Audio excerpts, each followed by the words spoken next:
Pour commencer cette vidéo, je te souhaite une bonne année et que tes investissements te réussissent. Je t'invite également à rester jusqu'à la fin de la vidéo car une surprise t'attend. Allons, commençons sans plus tarder. Il y a quelques années, je me renseignais sur comment investir son argent. J'ai vu passer la bourse, l'immobilier, mais je cherchais un autre moyen. Un moyen plus sûr, plus rentable, plus sûr que la bourse, plus rentable que l'immobilier et surtout beaucoup moins volatile que la crypto-monnaie. Après plusieurs recherches, plusieurs vidéos regardées, je suis tombé sur le crowdfunding immobilier. Je ne connaissais absolument pas. J'ai commencé à me renseigner et ça me paraissait compliqué. Je voyais passer le mot crowdlending, crowdfunding immobilier, plein de mots. Je persista et je continua à me renseigner. Et j'ai découvert les intérêts du crowdfunding. Environ 11%. Ça me paraissait irréel, mais tout était sûr. Si la plateforme est sérieuse, le taux de défaut est vraiment très faible. Et même imaginons que le projet ne se termine pas correctement, en règle générale, les plateformes prennent une certaine sécurité et on récupère 80% du montant investi. Alors qu'en bourse, on perd tout. On perd 100% si un investissement est raté. Seul l'immobilier pouvait faire pareil. Mais les rentabilités sur l'immobilier sont beaucoup moins importantes, environ 5%. Le crowdfunding immobilier m'a immédiatement intéressé dès que j'ai vu le ratio risque-rendement que pouvait apporter cet investissement. Il fallait maintenant que je choisisse une plateforme. Au départ, je me suis intéressé sur Mintos. Vous en avez déjà peut-être entendu parler. C'est une plateforme de crowdfunding classique. Ils font des prêts à des entreprises pour qu'ils puissent rénover leur matériel, améliorer leur bâtiment. Mais les intérêts étaient beaucoup trop faibles pour moi. Ça allait d'à peu près 2 à 8%.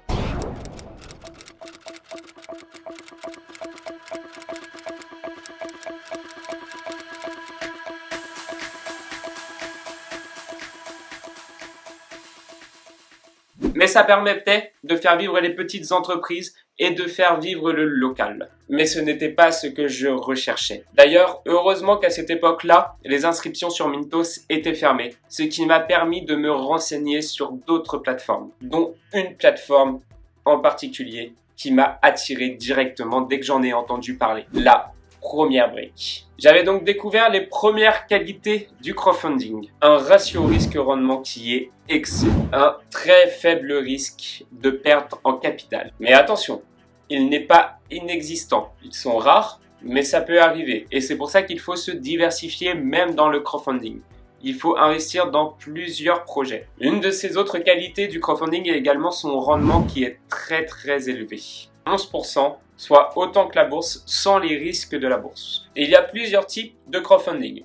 Mintos, par exemple, qui font des prêts à des petites entreprises. Et il y a le crowdfunding immobilier qui font des prêts pour des porteurs de projets. Pour les prêts classiques comme Mintos, on a un remboursement qui est de chaque mois. Chaque mois, on a un remboursement d'une part de notre capital plus les intérêts comme un prêt à la banque classique. Nous sommes donc la banque. Sur la première brique, c'est du crowdfunding immobilier par des porteurs de projets, par des marchands de biens. On reçoit donc les intérêts qu'à la revente du projet. Notre capital plus les intérêts. Les risques sur un prêt classique comme Mintos, ce sont le non-paiement des intérêts, du remboursement du crédit ou le retard. Surtout qu'il paraît qu'en ce moment, avec la crise financière qu'on a actuellement, il y a énormément de retard sur les paiements. J'ai découvert la première brique il y a 2 ans. À cette époque-là, c'était une nouvelle plateforme qui venait d'émerger. Elle proposait et elle propose encore aujourd'hui du crowdfunding immobilier, comme je l'ai dit plus tôt. On investit dans un porteur de projet, dans un marchand de biens,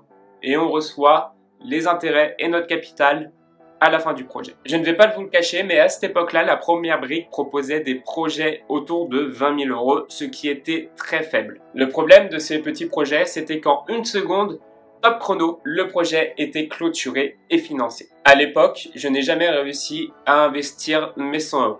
Je les ai donc retirés et cherché autre chose pour les investir. Et c'est là que j'ai découvert la plateforme Brix, qui a émergé en même temps que la première brique. Il y a quelques mois, vers juin-juillet, je tentais de me diversifier de nouveau. Et c'est là que je me suis rappelé de la première brique. J'avais une assurance vie, j'avais de l'argent sur Brix, mais il me fallait une autre autre façon d'investir mon argent pour être diversifié au maximum. J'ai donc refouillé le site, recherché les projets et j'ai découvert qu'ils avaient augmenté le coût des projets. Au mois d'août, juillet et août, on était à environ 100 000 euros par projet. J'ai pu donc investir 100 euros sur la première brique au mois d'août. La première brique, après plusieurs recherches, est pour moi la plateforme idéale en crowdfunding.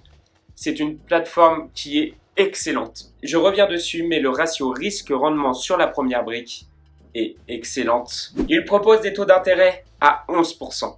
Il n'y a jamais eu de défaut de paiement, jamais eu de retard. Mais attention, ce n'est pas parce que ce n'est jamais arrivé que ça ne peut pas arriver. Et c'est pour ça qu'il faut également se diversifier sur la première brique. Mais même à ce moment-là, avec 100 000 euros par projet, la première brique avait toujours ce défaut. En quelques secondes, le projet était clôturé et financé. Si vous aviez le malheur d'avoir un lag, un problème de connexion, c'était terminé. Mais la première brique, une de ses grandes forces, est l'écoute. Ils ont entendu les investisseurs se plaindre et ils ont amélioré leur système. Ils ont installé un système de groupes, de prioritaires. Leur système se compose en 3 groupes. Le groupe 1 sont pour les nouveaux investisseurs, ceux qui n'ont jamais mis d'argent sur la première brique. Ils sont prioritaires sur chaque projet. Ensuite, il y a le groupe 2, pour tous ceux ayant déjà mis de l'argent sur la première brique, mais qui n'ont pas pu investir sur le dernier projet.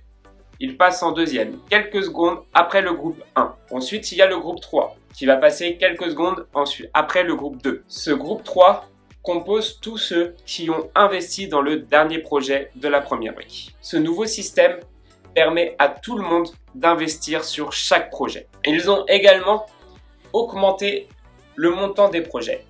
Je vous disais qu'en août, c'était 100 000 euros par projet. Aujourd'hui, il y a des projets entre 400 000 et 800 000 euros qui sont financés sans problème. Il est devenu beaucoup plus facile d'investir sur la première brique. Cette plateforme a énormément de points positifs. Ils ont donc un rendement à environ 11% par an. Ils ont un taux de paiement et un taux de défaut qui est de 0%. Mais attention, comme je l'ai dit avant, ça ne veut pas dire que ça n'arrivera jamais. Donc si vous avez 1000 euros à investir sur la première brique, je vous conseille d'investir 100 euros sur 10 projets. Ensuite, en point positif, on a le système de groupe dont je viens de vous parler, ce qui permet à chaque investisseur d'investir son argent. Évidemment, malgré ce système de groupe, il faut toujours arriver pile à l'heure. La première brique est victime de son succès, ce qui prouve le sérieux de cette plateforme.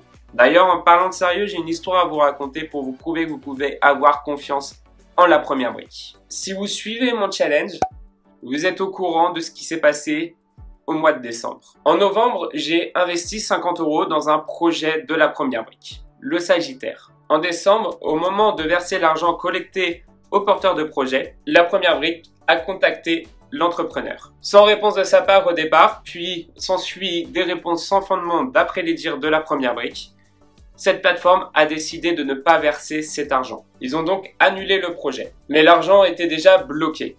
La première brique a donc porté plainte contre le porteur de projet, mais en attendant que la justice fasse son travail, ils ont utilisé leurs fonds personnels pour rembourser les investisseurs et avec des intérêts. La première brique a mis donc ses investisseurs en priorité. Aujourd'hui, je dois vous l'avouer, je n'ai toujours pas trouvé un seul défaut sur la première brique, si ce n'est qu'il est victime de son succès. Le crowdfunding est pour moi une très bonne manière de se diversifier. Mais parlons impôts. Pour moi, c'est peut-être le point faible du crowdfunding. Tous les bénéfices sont imposés à 30%, comme en bourse. Sur la première brique, la flat tax est prélevée directement. Vous recevez donc vos intérêts moins les 30% d'impôts. Pour ceux qui ne sont pas imposable sur la flat tax, vous avez un questionnaire à remplir sur la première brique et vous recevrez donc la totalité de vos intérêts. Pour ceux qui sont restés jusque-là dans la vidéo, je vous ai laissé un lien dans la description pour profiter de 1% supplémentaire sur votre premier projet investi dans la première brique. Profitez donc des 11% d'intérêt plus 1% supplémentaire. N'hésite pas à t'inscrire. Si tu as des questions sur la première brique ou sur le crowdfunding, je t'invite à les mettre dans l'espace commentaire, je serai ravi d'y répondre. Si ce n'est pas déjà fait, je t'invite également à t'abonner, à liker la vidéo et je te dis à la prochaine pour une nouvelle vidéo. Allez, ciao!